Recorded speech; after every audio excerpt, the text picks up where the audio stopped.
কিভাবে মাত্র এক বাটি ময়দা ইউজ করে আপনারা চটজলদি এতগুলো সিঙ্গাড়া বানিয়ে নিতে পারবেন তারই একটি সহজ রেসিপি নিয়ে আজকে আমি হাজির হয়েছি।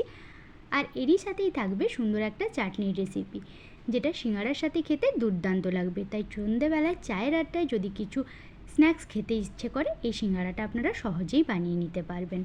নমস্কার বন্ধুরা, আমি ঝিনুকের রান্নাঘরে আপনাদের সবাইকে স্বাগত। আমার আজকের রেসিপি 2 টাকার মিনি সিঙ্গাড়া। তো চলুন বন্ধুরা, দেরি না করে এই রেসিপিটা শুরু করা যাক। এই মিনি সিঙ্গাড়াগুলি বানানোর জন্য সবার প্রথমে আমি একটি পাত্র নিয়েছি, আর লাগছে এরকম একটা বাটি। এই একই বাটি মেপে আমি দিয়ে দিচ্ছি 1 বাটি পরিমাণে ময়দা। এর সাথে দিয়ে দিচ্ছি 1/2 চামচ লবণ, 1/2 চামচ চিনি, আর দিয়ে দিচ্ছি অল্প কিছুটা পরিমাণে কালো জিরে, আর ময়নের জন্য 2 চামচ পরিমাণে রিফাইন তেল। এখন এই সমস্ত কিছুকে একবার খুব ভালো করে মিশিয়ে নিচ্ছি।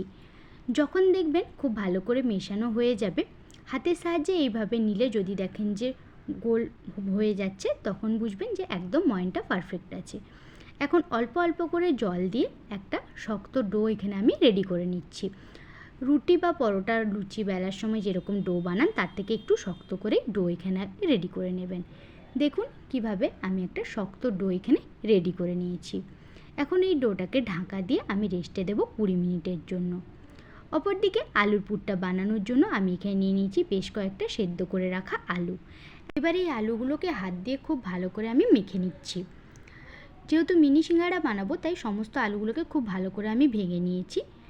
এরই সাথেই আমার লাগছে বেশ কিছুটা পরিমাণে চিনেবাদাম, আর নিয়েছি আদা কুচি আর লঙ্কার কুচি। এখন ওভেনের মধ্যে একটি কড়াই বসিয়ে দিয়ে দিয়েছি অল্প কিছুটা পরিমাণে সাদা তেল। তেলটা ভালো করে গরম হয়ে গেলে যে চিনেবাদামগুলো আমি রেখেছিলাম, সেই চিনেবাদামগুলো খুব ভালো করে লাল লাল করে ভেজে নিতে হবে। যখন দেখবেন এরকম সুন্দর লাল করে ভাজা হয়ে গেছে, তখন উঠিয়ে নিয়ে প্লেটের মধ্যে রেখে নিচ্ছি।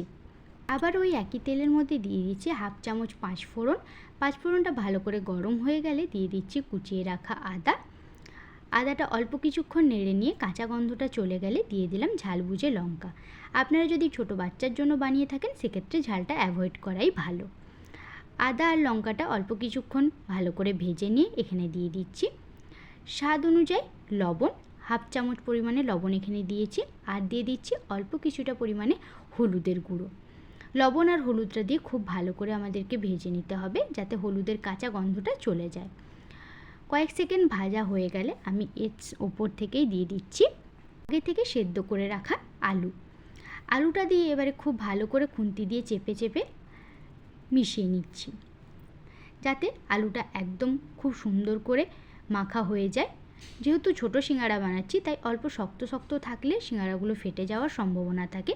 তাই চেষ্টা করবেন আলুটাকে খুব ভালো করে মাখিয়ে নিতে। ভালো করে আলুগুলো মেশানো হয়ে গেলে দিয়ে দিলাম চিনেবাদামটা দিয়ে আবারও একবার খুব ভালো করে মিশিয়ে নিচ্ছি। যখন দেখবেন কড়াইয়ের ওপর থেকে এইভাবে ছেড়ে আসছে, তখন আলুর পুরটা একদমই রেডি হয়ে গেছে। উঠিয়ে নিয়ে প্লেটের মধ্যে রেখে ঠান্ডা করার জন্য রেখে দেবো।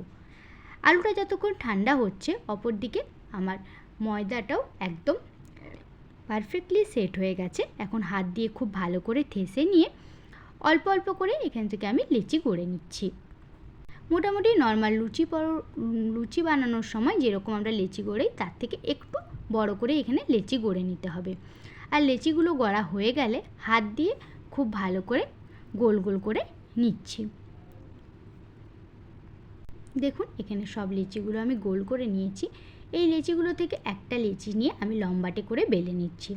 লুচি বেলার সময় আমরা গোল করে বেলি, কিন্তু এক্ষেত্রে লম্বাটে করে বেলে নিতে হবে। খুব ভালো করে আমি এখানে লম্বাটে করে বেলে নিয়েছি। এবারে একটা ছুরির সাহায্যে মাঝ বরাবর কেটে নিচ্ছি।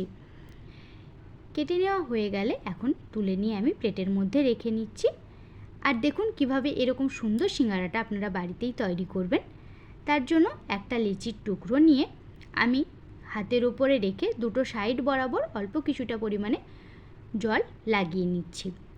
এটা নর্মাল জল লাগিয়ে নিলে এই যে লেচিটা আছে সেটা খুব ভালো করে একে অপরের সাথে চিটে যাবে, যাতে সিঙ্গাড়াটা ভাজার সময় পুরটা বেরিয়ে আসবে না।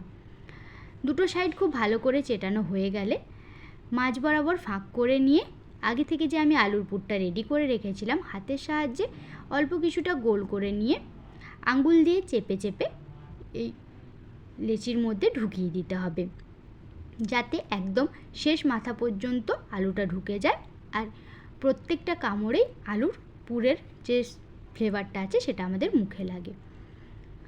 খুব ভালো করে ঢোকানো হয়ে গেলে আবারও ঠিক একইভাবে সাইড বরাবর জল লাগিয়ে নিয়ে এর মুখটা বন্ধ করে দিতে হবে। তার জন্য প্রথমে কিছুটা পরিমাণে মুখ বন্ধ করে নিয়ে হাতের আঙুলের সাহায্যে অল্প কিছুটা মুড়ে নিয়ে এইভাবে বন্ধ করে নেবেন। খুব ভালো করে দেখলে বা লক্ষ্য করলে আপনাদেরও করতে অসুবিধা হবে না। প্রথমে কয়েকটা অসুবিধা হলেও পরে আস্তে আস্তে ঠিক হয়ে যাবে। দেখুন খুব সুন্দর করে আমি এখানে সিঙ্গাড়াগুলি গড়ে নিয়েছি, আজ আপনারা দেখে বুঝতেই পারছেন। এবারে ঠিক একইভাবেই আমি এখানে সবকটা সিঙ্গাড়া গড়ে নিয়েছি, আর এই সিঙ্গাড়াগুলো দেখতে কিন্তু খুবই সুন্দর হয়েছে। অপরদিকে ভাজার জন্য আমি কড়াইয়ের মধ্যে বেশ কিছুটা পরিমাণে রিফাইন তেল গরম করতে বসিয়ে দিয়েছি। রিফাইন তেলটা কিন্তু খুব বেশি গরম করা যাবে না, মোটামুটি আঙ্গুল দেওয়া যাবে সেই টাইপের গরম করলেই চলবে।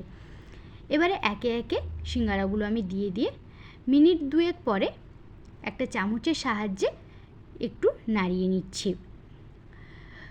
এই সিঙ্গাড়াগুলো তৈরি করতে একটু বেশি সময় লাগে, মোটামুটি 10 থেকে 15 মিনিট সময়ও লেগে যায়। গ্যাসের ফ্লেমটা একদম লোতে দিয়ে একটু ধৈর্য ধরে খুব ভালো করে সিঙ্গাড়াগুলো ভেজে নিতে হবে, তাহলেই কিন্তু এই সিঙ্গাড়াগুলো খেতে খুবই ভালো লাগবে। যদি একভাবে আপনারা গ্যাসের ফ্লেমটা হাইতে দিয়ে ভেজে নেন সেক্ষেত্রে চামড়াটার কালার চলে আসবে, কিন্তু ভেতর থেকে কাঁচা থেকে যাওয়ার সম্ভাবনা থাকে। তাই হাতে কিছুক্ষণ সময় নিয়ে আস্তে আস্তে এই সিঙ্গাড়াগুলো ভেজে নিতে হবে। যখন দেখবেন সুন্দর এরকম মিষ্টি একটা গোল্ডেন ব্রাউন কালার চলে আসছে, তখন এই সিঙ্গাড়াগুলো উঠিয়ে নিয়ে আপনারা গরম গরম চায়ের সাথে পরিবেশন করতে পারেন। অপরদিকে মিষ্টি চাটনিটা বানানোর জন্য কড়াইয়ের মধ্যে আমি দিয়ে দিচ্ছি 4 থেকে 5 চামচ পরিমাণে চিনি আর অল্প কিছুটা পরিমাণে জল।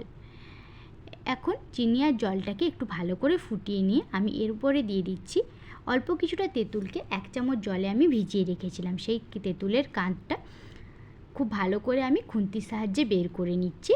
তেঁতুলের কাঁধটা বেরোলেই কিন্তু তেঁতুলের ফ্লেভারটা খুব ভালো আসবে। এবারে এর সাথেই আমি দিয়ে দিচ্ছি একটা শুকনো লঙ্কা আর অল্প কিছুটা পরিমাণে ভাজা মশলা। ভাজা মশলা হিসেবে এখানে আমি ব্যবহার করেছি শুকনো খোলায় নেড়ে নেওয়া জিরে, ধনে, এলাচ আর দারুচিনি, যেগুলো শুকনো খোলায় নেড়ে নিয়ে আমি গুঁড়ো করে নিয়েছি।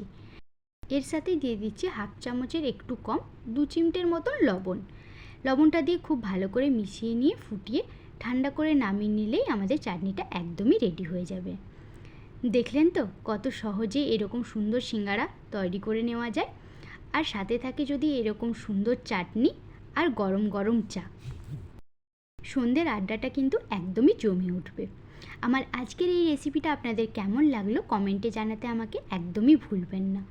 আর যদি আমার আজকের এই রেসিপিটা আপনাদের ভালো লেগে থাকে আমার চ্যানেলটাকে সাবস্ক্রাইব করার অনুরোধ রইল, আর পাশে থাকা বেল আইকনটিতে ক্লিক করবেন, যাতে আমি যখন কোনো নতুন ভিডিও দেব নোটিফিকেশান সবার আগে আপনাদের ফোনেই যায়।